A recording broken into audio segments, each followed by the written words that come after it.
তুই শুধু আমার উন্মাদনা পর্ব সংখ্যা 22। পার্টিতে অনেক বড় বড় বিজনেসম্যানরা এসেছে। ওয়েলকাম জানাচ্ছে বাড়ির 3 কর্তা। সবার সাথে বিজনেস সম্পর্কে কথাও বলছে। অপরদিকে নিশান আর জিহান একপাশে দাঁড়িয়ে ওয়াইনের গ্লাসে চুমুক দিচ্ছে। সেই সময় একজন লোক তার কাছে গেল।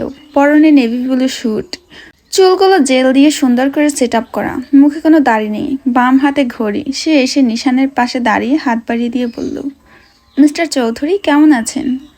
নিশানও হাত বাড়িয়ে হ্যান্ডশেক করে বলল, ভালো আছি, আপনি কেমন আছেন মিস্টার খান? লোকটা হেসে বলল, মোটামুটি ভালোই। তো কী অবস্থা? বিজনেস সম্পর্কে কাকে দিবে ভাবলে? নিশান একটা ওয়াইনের গ্লাস লোকটার দিকে এগিয়ে দিল। কতজনকেই তো দেখলাম, আপাতত সঠিক কাউকে দিতে চাই, যে কাউকে ইচ্ছা করে ধাক্কা মেরে চলে না যায়। লোকটা ওয়াইনের গ্লাস হাতে নিল, তাতে এক চুমুক দিল, নিশানের দিকে ফিরে বলল, তো মিস্টার চৌধুরী আপনার মিসেস কোথায়, দেখছি না তো? নিশান বাঁকা হেসে বলল, তাকে যেইখানে থাকার কথা সেখানেই আছে। আমি খুব জেলাস আমার ওয়াইফকে নিয়ে, তাই সবার সামনে প্রেজেন্ট করি না। লোকটা হেসে বলল, জেলাস থাকা ভালো, এনজয় করেন সবার সাথে। লোকটা আর কিছু না বলে চলে গেল। লোকটার নাম হলো সারজিদ খান নীল। বয়স 25 বছর। তার বাবার ব্যবসা এখন নিজেই বসেছে। 10 বছর ধরে আমেরিকায় ছিল, কয়েকদিন আগেই বাংলাদেশে শিফট হয়েছে, আর এখানেই বিজনেস পার্টিতে জয়েন হতে এসেছে। লোকটা যেতেই জিহান নিশানকে বলে উঠল, এই লোকটা সুবিধার না, তোর কি মনে হয়? নিশান ওয়াইনের গ্লাসে চুমুক দিয়ে বলল, সে তো 10 বছর আগে থেকেই সুবিধার ছিল না। জিহান ভুরু কুচকে বলল, মানে?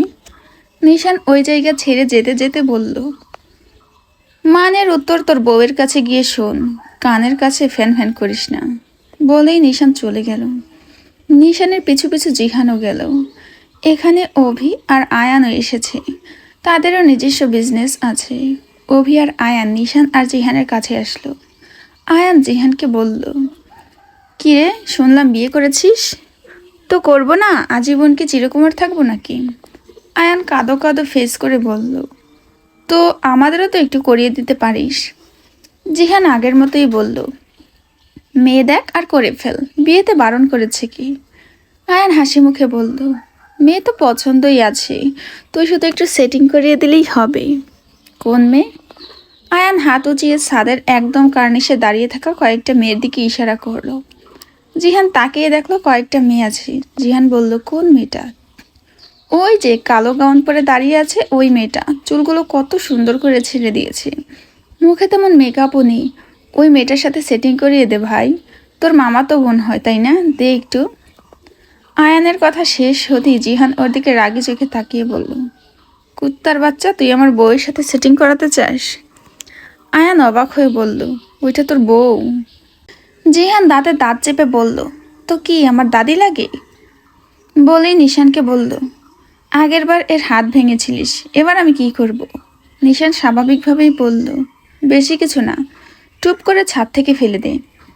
আয়ান 2 হাত উঁচু করে বলল, মাফ চাই ভাই, লাগবে না তোদের খাতির, আর জীবনেও আসবো না, বারবার এইভাবে অপমান সহ্য হয় না।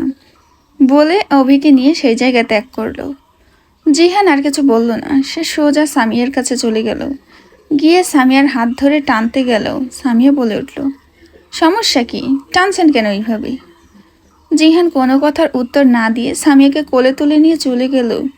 সামিয়া জোরে জোরে হাত পা ছোড়াছুড়ি করতে লাগলো, কিন্তু কোনো উপায় ছাড় পাচ্ছে না।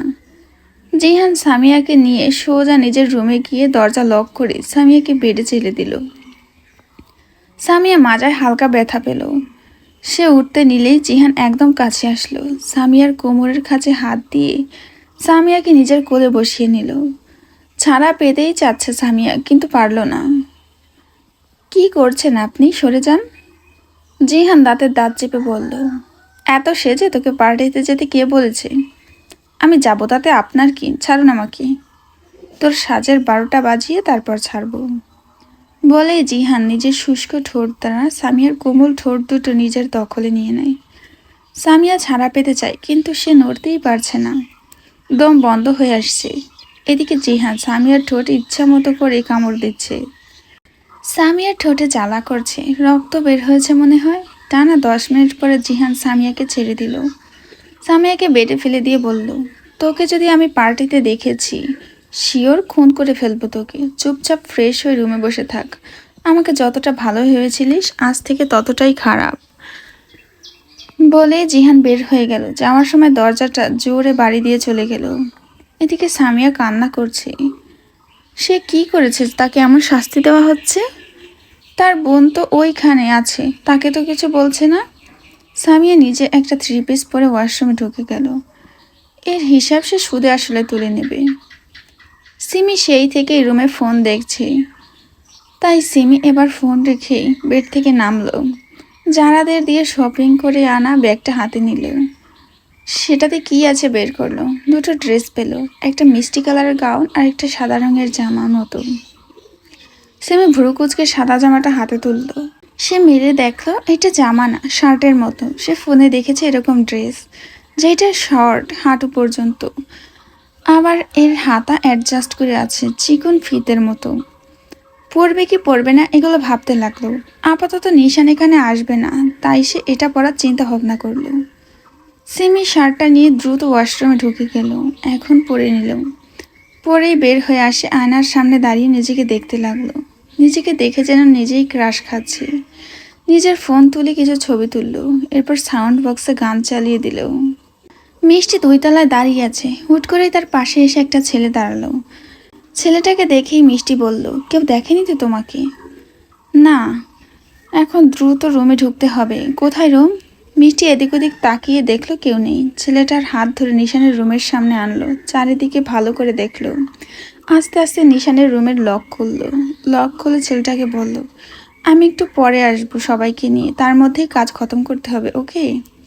ছেলেটা মাথা নাড়ল। মিষ্টি ছেলেটাকে ধাক্কা মেরে ঢুকিয়ে দিল। রুমে ঢুকে আবার লক করে দিল। আশেপাশে চোখ গেল, পার্টিতে জয়েন হতে লাগলো। এদিকে রুমের ভেতরে সিমি এখনো নাচ করছে, তার পরনে সেই সাদা শার্ট। ছেলেটা সিমিকে এই অবস্থাতে দেখে বাঁকা হাসলো। ধীরে ধীরে সিমির কাছে এগিয়ে গিয়ে সিমিকে পেছন থেকে জড়িয়ে ধরল। ছেলেটা হাত সরাতে সরাতে বলল, সরে যান আমার থেকে, আপনি পার্টি জয়েন করে, আমি আমার মতো এখানে পার্টি করব, সরে যান। বলেই সিমি ছেলেটার হাত সরাতে গেলেই তার দিকে ফিরল। অচেনা কোনো একটা ছেলেকে দেখে সিমি চিৎকার দিয়ে উঠল, কে আপনি? তোমার নাগর। সিমি নিজেকে এই ছেলের বাঁধন থেকে ছাড়াতে ছাড়াতে বলল, আমার কোনো নাগর নেই, সরে যান বলছি। ছেলেটা সিমিকে আরো শক্ত করে জড়িয়ে ধরল। সিমির গলায় মুখ দিয়ে বলল, আগে ছিল না, এখন আছে। উফ, তুমি সেই একটা মাল। সিমি হয়েছিল এটা নিশান, তাই নিশান ভেবেই ওইগুলো বলেছিল। এখন অন্য কাউকে দেখে তার জান যেন হাতে চলে এসেছে। ছেলেটা তাকে বাজেভাবে টাচ করছে। সিমি চিৎকার দিয়ে বলল, ছেড়ে দিন প্লিজ আমাকে, আল্লাহর দোহাই লাগে। আমাকে এইভাবে নোংরা করবেন না, আমি একজনের নিষ্পাপ ফুল। আমাকে নিষ্পাপ ফুল থেকে কলঙ্কিত করবেন না। কিন্তু ছেলেটা শুনছে না। সিমিকে ধাক্কা মেরে বেডে ফেলে দেয়। সিমির উপর ঝাঁপিয়ে পড়ল। সিমির মুখে গলায় চুমু দিচ্ছে। সিমির মাথা শুধু এপাশ ওপাশ করছে, চোখ থেকে অঝরে পানি পড়ছে। সে মনে মনে বলল, নিশান ভাই আমাকে বাঁচান, আপনার ইস্যু বিপদে আছে। সে ছেলেটাকে ধাক্কা দিচ্ছে কিন্তু সরাতে পারছে না। তার শার্টের বোতাম খুলতে শুরু করেছে। সিমি এইবার সাহস জোগালো মনে মনে, যে করেই হোক তাকে বাঁচতে হবে। সিমি হাত বাড়াল টেবিলের উপরে থাকা ল্যাম্প পোস্টার দিকে। শক্ত হাতে চেপে ধরে জোরে ছেলেটার মাথায় বাড়ি মারল। ছেলেটা মাথায় হাত দিয়ে সরে গেল। সিমি দ্রুত উঠে বসল। সে নেমে দরজা খুলতে গেল, কিন্তু দরজার লক খুলতে পারছে না। ছেলেটা মাথায় হাত দিয়ে বসে আছে। সিমি দৌড়ে ওয়াশরুমের কাছে যেতে নিলেই ছেলেটা উঠে আসলো। সিমিকে জড়িয়ে ধরে জোরে ধাক্কা মেরে দেওয়ালের সাথে গিয়ে ফেললো। বাড়ি খেয়ে ওর মাথা চক্কর দিয়ে উঠল, রক্ত গড়গড়িয়ে পড়ছে। সিমি তাও কোনো মতে উঠে দাঁড়িয়ে ওয়াশরুমের দিকে যেতে নিলে ছেলেটা তাকে ধরে ফেলল। শক্ত করে ধরে দাঁতে দাঁত চেপে বলল, তোর তেজ খুব, তাই না? তোর এই তেজ আজকে আমি মেটাবো। বলেই সিমির জামার বোতাম খুলে দিল। সিমির গলায় মুখ বসালো। সিমি মনে মনে আল্লাহকে বলল, আমাকে এই নরপশুর হাত থেকে বাঁচাও। নিজেকে কোনোভাবেই এর হাতে সঁপে দেব না, কোনোদিনও না। বলেই সে চোখ বন্ধ করে নিল। হুট করে ফ্লোরে বসে পড়ল। ছেলেটা কিছু বুঝতে পারল না। সে একটু নিচু হতে গেলেই সিমি ওর ডান পা তুলে ছেলেটার মেইন পয়েন্টে জোরে একটা লাথি মারল। সাথে সাথে ছেলেটা নিজের মেইন পয়েন্টের দিকে হাত সরিয়ে দিয়ে উঠে দাঁড়িয়ে গেল। সিমি দেওয়াল ধরে আস্তে আস্তে দাঁড়ালো। শার্টের বোতামগুলো লাগিয়ে মাথা থেকে রক্ত পড়ছে, কষ্ট হচ্ছে। সে দরজার কাছে গেল, দরজা ধাক্কা দিতে লাগলো, চিৎকার করতে লাগলো, কেউ আছো? থাকলে খুলে দাও আমাকে। কিন্তু কেউ শুনলো না। সিমি দরজার থেকে একটু সরে দাঁড়ালো। ছেলেটা এখনো মেইন পয়েন্টের জায়গায় হাত দিয়ে আছে। সিমি খুব জোরেই লাথি মেরেছিল। এদিকে মিষ্টি একটা মেয়েকে দিয়ে নিশানের কাছে পাঠালো। ভাইয়া একটা বন্ধ রুমে একটা ভাইয়াকে দেখলাম ঢুকলো, সেখানে একটা মেয়েও ছিল। কেউ চেনে না, তবে তাদের অন্তরঙ্গ হওয়ার শব্দ শোনা যাচ্ছে। মেয়েটা গিয়ে মিষ্টির বলে দেওয়া কথাটাই নিশানকে বলল। নিশান এটা শুনে নিজের ফোন বের করলো। ফোনের ভেতরে সবটুকু দেখে দ্রুত পথে দৌড়ে 2 তলা নিজের রুমের দিকে আসলো। নিশানের পিছু পিছু জিহান, সাথে বাড়ির 3 কর্তা, 3 গিন্নি, মেহেরিমা, মিষ্টি আর যারা সহ সকল সার্ভেন্ট, পার্টিতে আসা কিছু লোক আসলো। নিশান নিজের রুমের সামনে আসলো। এদিকে রুমের ভেতরে ছেলেটা আবার উঠে দাঁড়ালো। সিমির কাছে আসলো। সিমির আর বল নেই দেহে। সে এসে সিমিকে আবার জড়িয়ে ধরলো। সিমি সরাতে চাচ্ছে কিন্তু পারছে না। ছেলেটা আবারও সিমিকে বাজে হয়ে টাচ করতে লাগলো। সিমির শক্তি নেই, তবুও সে ছাড়া পেতে চাইছে। ঠিক সেই সময় নিশান রুমের দরজা খুলে দিল। ছেলেটা এখনও সিমিকে জড়িয়ে ধরে আছে। নিশান ভেতরে ঢুকতেই ছেলেটা সিমিকে ছেড়ে দিল। সিমির সামনে তাকিয়ে দেখল নিশান দাঁড়িয়ে আছে। সিমি দৌড়ে নিশানের কাছে গেল, নিশানকে জড়িয়ে ধরে বলল, দেখেন না, এই ছেলেটা আমাকে বাজেভাবে টাচ করছিল। আমি বলেছি আমি আপনার একটা নিষ্পাপ ফুল, আমাকে কলঙ্কিত করবেন না, তবু আমাকে ছেড়েছে। নিশান সিমিকে এক হাতে জড়িয়ে ধরলো। ছেলেটা বলে উঠল, মিথ্যে কথা বলছো কেন তুমি? তুমিই তো আমাকে ফোন দিয়ে বললে আজকে সন্ধ্যায় আমার স্বামী পার্টিতে থাকবে, রুমে আমি একা থাকবো। তুমি এখন মিথ্যে কথা কেন বলছো? সিমি মাথা উঁচিয়ে ছেলেটাকে বলল, একদম মিথ্যা কথা বলবেন না, আমি আপনাকে চিনি না। স্বামীর সামনে ভালো সাজা হচ্ছে, এই জন্য আমাকে চিনছ না। আমি কিন্তু সবাইকে সত্য কথা বলে দেব। কী সত্য বলবেন? আমি আজকে প্রথম আপনাকে দেখলাম। তোমার পেটে যে আমার 2 মাসের সন্তান একটু একটু করে বেড়ে উঠছে, এটাও কি অস্বীকার করবে? সিমি নিশানকে জড়িয়ে ধরে বলল, মিথ্যা বলবেন না, আমার পেটে কোনো বাচ্চা নেই। ছেলেটা কিছু বলবে, সেলিনা বলে উঠল, মিথ্যা কেন বলছিস সিমি? আমরা সবাই দেখলাম তুমি ছেলেটার সাথে কিভাবে জড়িয়ে ধরেছিলে। তোমার পোশাকেরও কি অবস্থা। ওর সন্তান আছে তোমার পেটে, নিজের সন্তানকে কেউ অস্বীকার করেছি? তুমি তো মা নামের কলঙ্ক। সিমি সেলিনার দিকে তাকিয়ে বলল, বড় আম্মু তুমি বিশ্বাস করো আমি ওকে চিনি না। সেলিনা মুখ ঘুরিয়ে বলল, তোর ওই মুখে আমাকে ডাকবি না, তুই আমাদের বাড়ির কলঙ্ক, এখন অন্যের সন্তান। তুই আমার ছেলের ঘাড় থেকে নামবি এখন। ছি, তোর লজ্জা করলো না এমন কলঙ্কময় কাজ করতে? তোকে দেখেও আমার ঘৃণা হচ্ছে। নিশান, তুই এখনো এই কলঙ্কিত মেয়েটাকে এভাবে নিজের বউ বলে দাবি করবি? সেলিনার কথা শেষ হতে রোজিনা কান্না করতে করতে বলল, বড় আপা, আমার ছোট্ট মেয়েটাকে এমন কলঙ্কিত করো না, আমার মেয়েটাকে এমন বলো না বড় আপা। যে পাপ কাজ করে বেড়ায় তাকে কি বলবো? ছি, আমার ছেলেকে এখনো কিভাবে জড়িয়ে ধরে আছে। পোশাক তো আস্তাগফিরুল্লাহ, ছি ছি, এখনো পেট বাঁধিয়েছে। সেলিনার কথা শেষ হতে নিশান হুঙ্কার দিয়ে বলল, স্টপ। আর কোনো দ্বিতীয় বাক্য কারোর মুখ থেকে আমি শুনতে চাই না, বলে জিহানকে উদ্দেশ্য করে বলল, জিহান, এই ছেলেটা আর ওই মিষ্টি সহ ওর খালামণিকে নিয়ে আমার টর্চার ছেলে আয়, আমি আসছি। জিহান 2জন বডিগার্ড ডাকলো। মিষ্টি আর ছেলেটাকে ধরলো। মিষ্টি আর ছেলেটা বলতে লাগলো, আমরা কি করলাম, আমাদেরকে ধরছেন কেন? সেলিনা ওদের বাঁচাতে গেলে জিহান তাকে ধরলো। সেলিনা জিহানকে বলল, আমাকে ধরলি কেন তুই? জিহান সেলিনাকে নিয়ে যেতে যেতে বলল, সেটা নিশানই বলবে। বলে ওদের 3জনকে টানতে টানতে নিচে নিয়ে গেল। নিশান বলে উঠল, রুম থেকে বের হয়ে যাও সবাই, ফাস্ট। কেউ আর রুমে দাঁড়ালো না, সবাই নিচে চলে গেল। তাজউদ্দিন আর জামাল উদ্দিন মিলে পার্টিতে থাকা প্রত্যেকটা মানুষকে চলে যেতে বলল।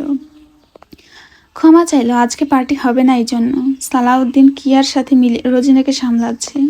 সবাই চলে যেতেই নিশান গিয়ে রুমের দরজা লক করে দিল। সিমি কান্না করতে করতে নিশানকে বলল, বিশ্বাস করুন আমি ওকে চিনি না, আমার পেটে কারোর অবৈধ সন্তান নেই। আমাকে একমাত্র হালালভাবে আপনিই ছুঁয়েছেন, হারামভাবেও কাউকে ছুঁতে দেইনি আমি। বলতে বলতেই সিমি ঢলে পড়ল। তার মাথা থেকে অতিরিক্ত ব্লিডিং হচ্ছে আর কান্নার ফলে সেন্সলেস হয়ে গিয়েছে। নিশান গিয়ে সিমিকে পাজা কোলে তুলে বেডে শুয়ে দিল। ফার্স্ট এড বক্স এনে সিমির মাথা থেকে রক্ত পরিষ্কার করে ব্যান্ডেজ করে দিল। সিমির গায়ে ব্ল্যাঙ্কেট টেনে দিয়ে সিমির হাত শক্ত করে চেপে ধরল। আই এম সরি ইস্যু, আমি তোকে সেভ করতে পারিনি, তবে কথা দিচ্ছি তোর এই অবস্থা যে যে করেছে তাকে আমি ছেড়ে দেব না। তোর কষ্টের প্রতিটা ফোঁটা যন্ত্রণা তাদের অনুভব করাবো। আমার কলেজা নিয়ে খেলতে আসার পরিণতি কি হতে পারে এর হিসাব তাদের দিতেই হবে। মেরে ফেলবো জানে একদম। বলেই থামল। সিমির কপালে গভীর চুম্বন দিয়ে নরম কণ্ঠে বলল, আমি জানি আমার ইস্যু নিষ্পাপ, তাকে বারবার বলতে হবে না কিছু। তুই আমার নিঃশ্বাসে মিশে আছিস, আমার অস্তিত্বে, আমার বন্দি হয়ে আজীবন থাকবি। তোকে কেউ আমার থেকে কেড়ে নিতে পারবে না। তোর পেটে আমার সন্তান বড় হবে, কোনো জারজ সন্তান না। আমার জন্য তুই নিজেকে যতটুকু সেভ করেছিস এটা আমার কাছে অনেক। আমি তোকে প্রমিস করছি আমি ওদের একটাকেও ছেড়ে দেব না। বলেই সিমির মাথায় হাত বুলিয়ে নিশান বের হয়ে গেল রুম থেকে। যাওয়ার সময় রজিনাকে বলে উঠল, ইস্যু এখন সেন্সলেস, ওর দিকে একটু খেয়াল রেখো, আমার বাড়ি ফিরতে অনেক রাত হবে। রজিনা বলে উঠল, বাবা আর যাই করো, উনি কিন্তু তোমার জন্মধারিণী মা।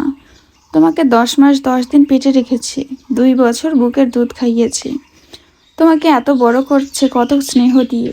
হয়তো একটু ভুল বুঝেছে, তুমি তাকে বেশি কষ্ট দিও না। নিশান কিছুই বলল না, বাড়ি থেকে বের হয়ে নিজ গন্তব্যের দিকে পাড়ি জমালো। রোজিনা সোজা নিশানের রুমে গেল। নিশানের রুমে ঢুকে সিমির কাছে গিয়ে চুপচাপ বসে রইল। তার ছোট্ট মেয়েটা এতটুকু বয়সে কত কি সহ্য করলো এইসব ভেবেই কান্না পাচ্ছে তার। রাত 8:20। তিমিরে ঢাকা আধারের মধ্যে জঙ্গলের নিচে থাকা গোপন টর্চার সেল থেকে কিছু মানুষের আর্তনাদ শোনা যাচ্ছে। নিশানের গাড়ি মাত্র এসে জঙ্গলের রাস্তায় থামলো। সে দ্রুত পায়ে গাড়ি থেকে বেরিয়ে জঙ্গলের ভেতরে ঢুকলো। কিছু দূর যেতেই নিচু হয়ে সেই গোপন টর্চার সেলের দরজা খুলে তার ভেতরে প্রবেশ করলো ধীর পায়ে। ভেতরে ঢুকে আবারও দরজা লাগিয়ে দিল। নিশান দৃঢ়তার সাথে ভেতরে ঢুকলো। তাকে দেখে খাঁচায় বন্দি হিংস্র প্রাণীগুলো ডাক দিয়ে উঠছে। নিশান সেই দিকে একবার তাকিয়ে রুমের ভেতরে ঢুকলো। নিশানকে এখানে দেখে জিহান সোফা থেকে উঠে বসলো একটা চেয়ারে। নিশান গিয়ে সোফায় বসে জিহানের উদ্দেশ্যে গম্ভীর কণ্ঠে বলল, তুই এখান থেকে যা। জিহান কোনো প্রশ্ন না করে বের হয়ে গেল। সেলিনা নিশানকে দেখে বলে উঠল, আব্বু তুই আমাদের এখানে কেন এনেছিস? কি বাজে গন্ধ, আমার বমি আসছে। নিশান কোনো উত্তর দিল না, ঘাড় এপাশ ওপাশ কাত করে ঘাড় ফুটিয়ে নিল। নিশান উঠে দাঁড়ালো, সোজা সেই ছেলেটার কাছে গেল। ছেলেটা নিশানের দিকে তাকিয়ে আছে। নিশান হুট করে জোরে থাপ্পড় লাগালো ছেলেটার গালে। ছেলেটার মাথা নিচু হয়ে গেল। নিশান দাঁতের দাঁত চেপে বলল, মাথা এইভাবে নিচু করে রাখবি, উঁচু নয়।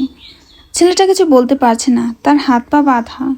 রাগে তার মাথা ফেটে যাচ্ছে। তাকে কি এই নিশান চেনে? তার কত বড় পাওয়ার এই দেশে সেটা হয়তো জানে না। নিশান সোজা হয়ে ছেলেটাকে জিজ্ঞেস করলো, নাম কি তোর? ছেলেটা এখন কোনো কথা বলছে না। নিশান পাশে থাকা একটা রড তুলে ছেলেটার হাতে জোরে বাড়ি মারলো। ছেলেটা চিৎকার দিয়ে উঠল। এবার বলল নিশান, নাম কি? ছেলেটা রাগে তীর করতে করতে বলল, সাফরাজ খান নিলয়। নিশান ভুরু কুচকে বলল, নীলের ভাই। নিলয় মাথা নাড়ল। নিশান শান্ত কণ্ঠে বলল, পার্টিতে কি করতে এসেছিলিস? আব্বুর বিজনেস সম্পর্কে এসেছিলাম। আমার বউকে নষ্ট করার কথা কে বলেছে তোকে? নিলয় কিছু বলল না, চুপ রইল। নিশান এক পলক দেখে টেবিলের কাছে গেল। সেখান থেকে একটা বড় শুষ্ক বক্স খুলল। সেখান থেকে একটা নেল কাটার বের করলো। হাতে নিয়ে ঘোরাতে ঘোরাতে সেটা নিলয়ের কাছে আনলো। নিলয় এখনো চুপ। এদিকে মিষ্টি আর সেলিনা ভয়ে কাঁপছে, না জানি তাদের সাথে কি করে। নিশান নিলয়ের কাছে এসে নিলয়ের বাম হাতের একটা আঙুল কেটে দিল। নিলয় চিৎকার দিয়ে উঠল। নিশান আরেকটা আঙুল কাটতে গেলেই নিলয় বলে উঠল, কাটবে না, আমি বলছি। নিশান হাত থামালো। নিলয় বলে উঠল, ওই যে 2 মহিলা, ওরা আমাকে বলেছে তোমার বউকে নষ্ট করে দিতে, যেন তুমি তাকে ভুল বুঝে ছেড়ে দাও, আর এই জন্য আমাকে তারা 20 লক্ষ টাকা দিতে চেয়েছে। নিশান নিলয়ের হাতের বাঁধন সহ পায়ের বাঁধন খুলে দিল। নিলয়ের ঘাড়ে হাত রেখে বলল, সত্যি কথা বলেছিস, তাই শাস্তি একটু কম দেব। তবে ওই যে মেয়েটা না, ওই মেয়েটার সাথে এখন তোর অন্তরঙ্গ হতে হবে, এই মুহূর্তে আমার সামনে। যদি পারিস তবে তোকে জ্যান্ত ছেঁতে দেবো। বলে নিশান আবার সোফায় গিয়ে বসে পড়ল। সেলিনা চিৎকার দিয়ে বলল, নিশান এটা কি করছিস বাবা, তুই এমন করিস না। ও একটা মেয়ে, ওর সম্মান এভাবে নষ্ট করিস না, ওকে কলঙ্কিত করিস না। কিন্তু নিশান কোনো কথা শুনল না। সে নিলয়ের দিকে তাকিয়ে বলল, জ্যান্ত থাকার ইচ্ছা থাকলে যা বললাম করে ফেল। বলেই নিশান নিজের ফোন বের করে স্ক্রল করতে লাগলো। এদিকে নিলয় মিষ্টির কাছে গেলে মিষ্টি বলে উঠল, নিলয়, আমি তোর বোনের মতো, প্লিজ আমার এই সর্বনাশ করিস না। নিলয় মিষ্টির কাছে গিয়ে মিষ্টির ওড়না গা থেকে ফেলে দিয়ে বলল, বোনের মতো? বোন তো আর না। মিষ্টি কাকতি মিনতি করতে করতে বলল, নিলয় এমন করিস না, আমাকে কলঙ্কিত করিস না, তুই টাকা নিয়েছিস তো, আমি আরও দেব। নিলয় এবার মিষ্টির জামা ছিঁড়ে ফেলল এক টানে, বলে উঠল, তোর টাকা নিয়ে তুই কবরে যাস, আমার জ্যান্ত বেরোতে হবে এই জায়গা থেকে। মিষ্টিকে আর কোনো কথা বলার সুযোগ দিল না। নিলয় ধীরে ধীরে মিষ্টির সাথে অন্তরঙ্গ হয়ে গেল। সেলিনা চোখ খিচে বন্ধ করে নিল। সে নিশানের উদ্দেশ্যে বলল, ছি নিশান, ছি, তোকে আমার ছেলে ভাবতেও ঘৃণা লাগছে। কি পাপ করলে যে তোর মতো সন্তান পেটে ধরা যায় আমি তা বুঝতে পারছি না। নিশান বাঁকা হেসে বলল, ছেলে তো কোনোদিন ভাবনি, আর যদি আসে পাপের কথা, আমার মনের কাঠগড়ায় তুমি আগেই উঠে গিয়েছো। কতটা নীচ, কতটা মানসিকতাহীন তা আমার ধারণার বাইরে। সেলিনা কিছু বলল না। নিশানও নিজের মতো করে ফোন স্ক্রল করতে লাগলো। 10 মিনিট পরে নীলয় নিশানের কাছে আসলো, বলল, ভাই, যা করতে বলেছ আমি করেছি, এবার আমাকে যেতে দাও। নিশান ফোন রেখে দিল। নীলয়ের কাছে আসলো, নীলয়ের ঘাড়ে হাত রেখে বলল, খুব ভালো, আমার কথা যারা শুনে চলে তাদের আমি লাইক করি, তবে যে আমার পার্সোনাল ফুলকে অপবিত্র করেছে সে হাজার কথা শুনলেও তো আর বাঁচতে পারবে না। বলেই প্যান্টের পেছনে গুজে রাখা ছুরি বের করে সোজা নিলয়ের বাম পাশের বুকে কোপ মারল। নিলয় চিৎকার দেওয়ার আর কোনো সুযোগ পাচ্ছে না। নিশান টেবিলের কাছে এসে 2টা বোতল আনলো। হ্যান্ড গ্লাভস পরে নিয়ে 2 বোতলে থাকা নাইট্রিক অ্যাসিড নিলয়ের 2 হাতে দিল। নিলয় ছটফট করতে লাগলো, নিচে পড়ে গেল। নিশান বসলো তার পাশে, ছুরি নিয়ে নিলয়ের বুকে কোপ দিতে দিতে বলল, ছুঁয়েছিলিস তো আমার ইস্যুকে? এই কুত্তার বাচ্চা, বুক কাঁপেনি? একবারও যদি আমি জানতে পারি তোর কি অবস্থা করব, তোর কলিজা ছেড়ে কুত্তা দিয়ে খাওয়াবো, জানোয়ারের বাচ্চা। বলেই নিশান নীলয়ের বাম পাশের বুকে কোপ দিতে লাগলো। নীলয়ের কলিজাটা হাত দিয়ে বের করে আনলো। সে উঠে দাঁড়িয়ে টেবিলের কাছ থেকে বড় ছুরি তুলে এনে নীলয়ের পাশে বসলো। ফচ ফচ করে নীলয়ের দেহের গোশগুলো কাটলো, যা দেখে মিষ্টি আর সেলিনা চোখ বুজে আছে। নিশান নীলয়ের গোশের দিকে তাকিয়ে হুঙ্কার ছাড়লো, তোর এই অবস্থার থেকেও খারাপ হবে, তোর এই গোশ তোর পরিবারকে দিয়ে খাওয়াবো আমি, আমার ইস্যুকে নষ্ট করার জন্য তোর পরিণতি, রাস্কেল। বলেই উচ্চস্বরে জিহানকে ডাকলো। জিহান রুমে আসলো, দেখলো মিষ্টি একটা ওড়না জড়িয়ে আছে গায়ে। সেলিনা আর মিষ্টি দুজনেই চোখ বন্ধ করে আছে, আর নিশান বসে আছে, তার মুখে রক্তের ফোঁটা। তার পাশেই আছে নীলার কেটে রাখা মাথা, মাংস। জিহান আসতেই নিশান বলল, এই গোশগুলো আমার হিংস্র প্রাণীদের দিন, আর 2 কেজি তুলে রাখ, ওর বাড়িতে পার্সেল করে পাঠিয়ে দেব, সাথে এই কলিজা কুকুর দিয়ে খাওয়া, যা কুইক। বলেই নিশান উঠে দাঁড়ালো। জিহান 5 মিনিটের মধ্যেই জায়গা পরিষ্কার করে চলে গেল। নিশান এবার ধীর পায়ে মিষ্টির কাছে গেল। মিষ্টি কাঁপছে, তার সাথে কি করবে জানে না। সে আগে থেকেই দুর্বল শরীর নিয়ে বসে আছে। নিশান গিয়ে মিষ্টির পাশে দাঁড়ালো, শান্ত কণ্ঠে বলল, নিজে মেয়ে হয়ে অন্য মেয়েকে কিভাবে নষ্ট করতে চাইছিলিস বল। মিষ্টি কেঁপে উঠে বলল, ভুল হয়ে গিয়েছে, মাফ করে দাও। নিশান হেসে বলল, মাফ? আজ যদি আমি সঠিক সময় না আসতাম আমার ইস্যুকে ছেড়ে দিতিস তোরা? কি ভেবেছিলিস ভুল প্রমাণ করবে ইস্যুকে আমার কাছে? মিষ্টি কিছু বলবে এর আগেই নিশান নিজের শক্ত হাতে চড় বসালো মিষ্টির গালে। মিষ্টির মাথা চক্কর দিয়ে উঠল। নিশান আবারও একটা চড় মারল। মিষ্টির মাথা যেন আবারও ঘুরছে। নিশান টেবিলের কাছে গেল, একটা গ্লাসের ভেতরে কি যেন ঢাললো, যার গন্ধ মিষ্টি আর সেলিনার নাকে আসলো। তাদের পেটের নাড়িভুড়ি যেন উল্টিয়ে বের হয়ে আসতে চাইল। নিশান সেই গ্লাস মিষ্টির কাছে আনলো। মিষ্টি দম বন্ধ করে রাখছে, গন্ধ নিতে পারছে না। নিশান মিষ্টির মুখের কাছে গ্লাস ধরে বলল, আজ 1 বছর ধরে এই পুজ সংরক্ষণ করেছি, ভেবেছিলাম কোনো একদিন কোনো এক কাজ করে ফেলবো, ফার্স্ট দ্রুত খেয়ে নে। মিষ্টির মাথা এপাশ ওপাশ করে না করতে লাগলো। নিশান বাঁকা হেসে মিষ্টির মুখ ধরে গ্লাসের সবটুকু তার মুখে ঢেলে দিল। মিষ্টি সম্পূর্ণ খেলো ঠিকই, কিন্তু খাওয়ার সাথে হরহর করে বমি করতে লাগলো। পেটের নাড়ি ভুড়ি যেন বের হয়ে আসবে। নিশান বলল, মিষ্টি নাম হলে মুখ থেকে এমন দুর্গন্ধযুক্ত পুচি বের হয়, তাই তোকে খাইয়ে দিলাম, ডোন্ট মাইন্ড, এখনো অনেক কিছু আছে। বলে নিশান নিজের হাতের হ্যান্ড গ্লাভস পরল আবারও। মিষ্টি এখনো বমি করছে। নিশান একটা বোতলে নাইট্রিক অ্যাসিড নিয়ে আসলো। সেলিনা বলে উঠল, নিশান নিশান, বাপ তোর পায়ে ধরি, মারিস না মেয়েটাকে, মরে যাবে ও, ছেড়ে দে। কিন্তু নিশান কোনো কথারই উত্তর দিল না। সে অ্যাসিড ছুঁড়ে মারল মিষ্টির হাতে মুখে। মিষ্টি ছটফট করতে লাগলো, আর্তনাদ করতে লাগলো, কিন্তু তার আর্তনাদ যেন নিশানের কানে পৌঁছাচ্ছে না। নিশান ঘাড় এপাশ ওপাশ করে ফুটিয়ে নিল।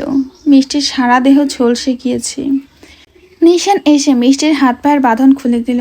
একটা ছুরি মিষ্টির হাতে দিয়ে বলল, নিজেকে নিজেই বারবার ছুরি দিয়ে আঘাত কর, তবে এটা সহজ শাস্তি হবে, আর না পারলে এর থেকেও কঠিন শাস্তি পাবি। বলে নিশান আবারও গিয়ে সোফায় বসলো। মিষ্টি ছুরিটা শক্ত করে ধরলো।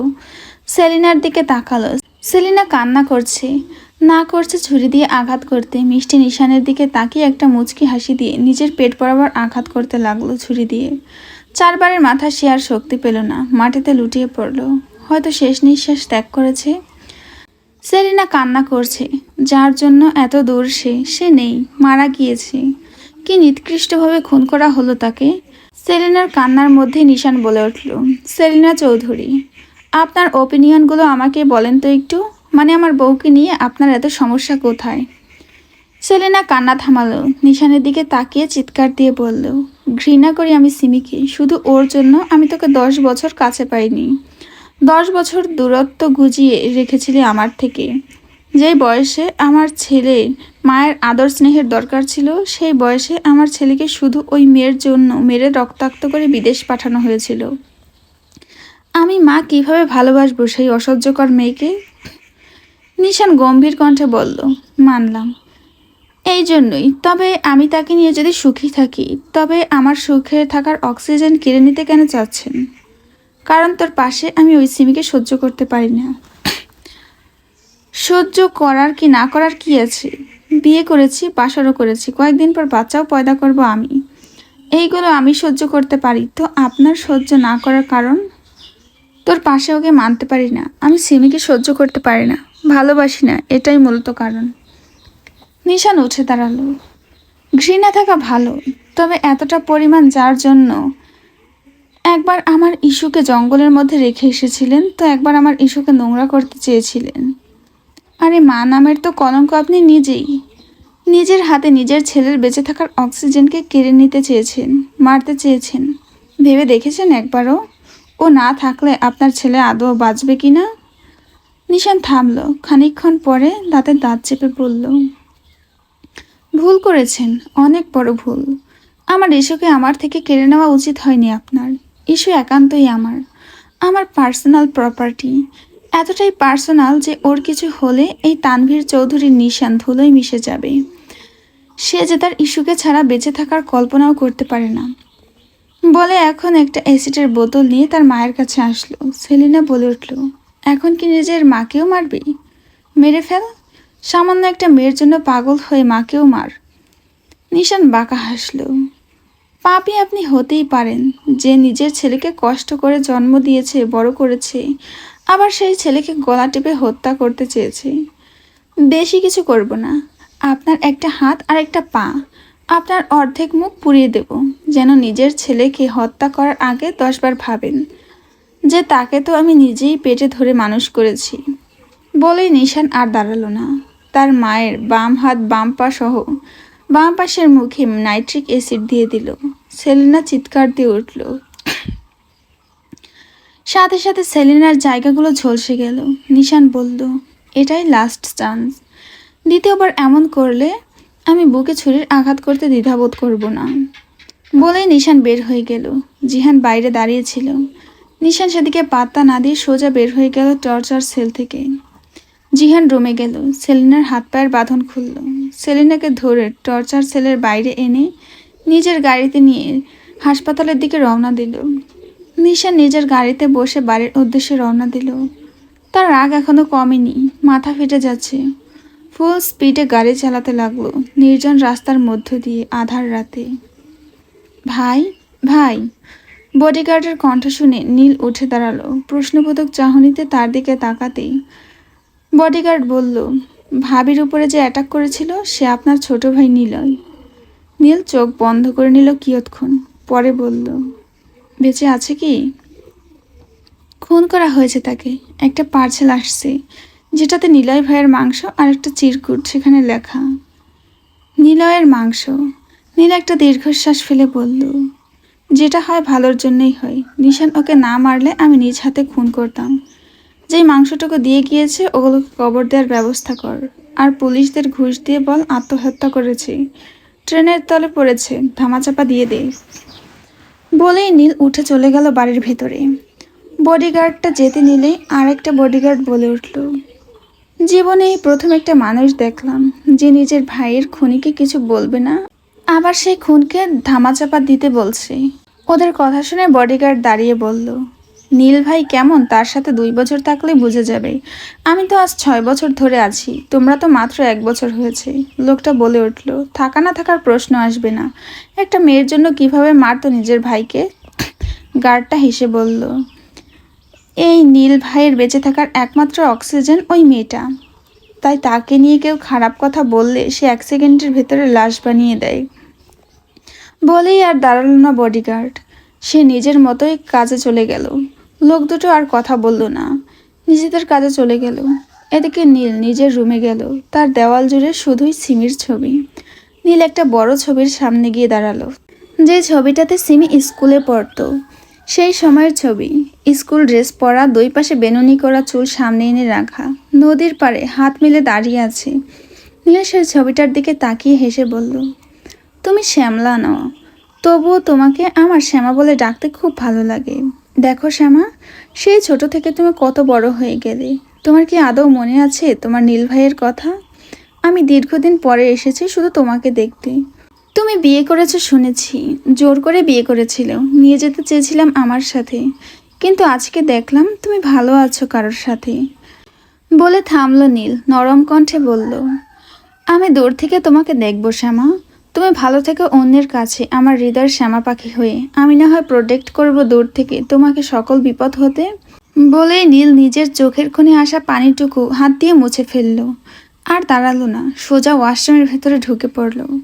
শাওয়ারের নিচে দাঁড়িয়ে চিৎকার করে কান্না করতে লাগলো। সে ভালো থাকতে চায়, তার শ্যামা তো ভালো আছে। তার ভালোতে না হয় সেও ভালো থাকার চেষ্টা করুক এই আশায়।